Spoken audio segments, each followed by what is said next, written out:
Hi, this is Brian Allgeier from Insomniac Games. I'm the creative director on Ratchet & Clank Into the Nexus. Into the Nexus is a return to the classic Ratchet & Clank style adventure and continues Ratchet's story arc from the Future series that included games like Tools of Destruction and A Crack in Time. Here's some footage from close to the beginning of the game. Ratchet and Clank have stowed away on an enemy ship and landed on planet Uruk, where they are in search of escaped convict Vendra Prague and her brother Neftin. Planet Uruk is considered to be in a haunted sector of the galaxy and was abandoned long ago. It's also the perfect place for Vendra and Neftin's operations. One of the big focuses for Into the Nexus is gravity. This is something that Ratchet games have explored with spherical worlds, and Into the Nexus goes further by incorporating gravity manipulation in both our weapons, gadgets, and a new game mode that I'll be showing in a little bit. Here Ratchet is using a gadget called the Grav Tether that allows him to create these gravity beams between targets. He can change their direction, create multiple beams, and use them to travel across bottomless chasms.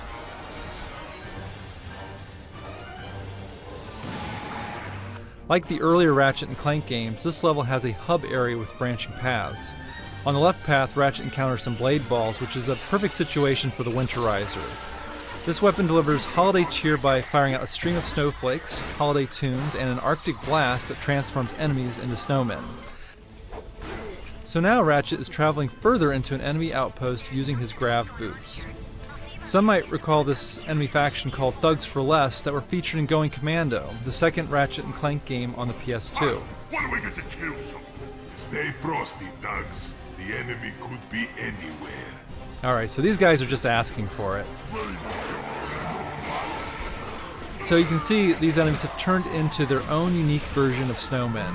You can try the Winterizer on different enemies and each time get a different result. The weapon upgrades and will later drop holiday presents that give out health and ammo. In terms of gravity-based weapons, we have the Vortex Grenade, where you can fire out a vortex that sucks multiple enemies into the air, allowing Ratchet to pick them off or focus on other enemies. The Vortex Grenade is great for crowd control, and it upgrades to fire out multiple vortices. Into the Nexus has a spookier quality than past Ratchet games, and a weapon that shows off that quality is the Nightmare Box. Ratchet can toss this box out and it opens to unleash a hideous creature that scares enemies.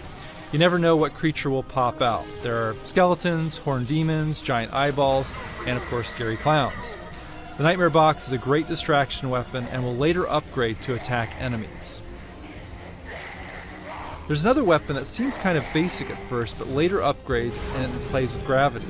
The Temporal Repulsor is a great shotgun type weapon that knocks enemies back, but when it upgrades, it knocks them up into the air, putting them in a temporary stasis mode, allowing Ratchet to shoot them again to deliver a 1-2 punch and take them out of the action. As Ratchet takes out more thugs, Vendra becomes wise to him, getting closer to her, and starts a one-on-one dialogue. This kind of villain-hero relationship has been very important in past games like Tools of Destruction and A Crack in Time, where we've had villains who had a connection to Ratchet or his past. In Nexus, Vendra is searching for her own kind, and this of course is in line with what Ratchet has been pursuing in past games where he's been trying to find his race, the Lombaxes. Vendra compares her quest with Ratchet's and believes the two of them are very much alike.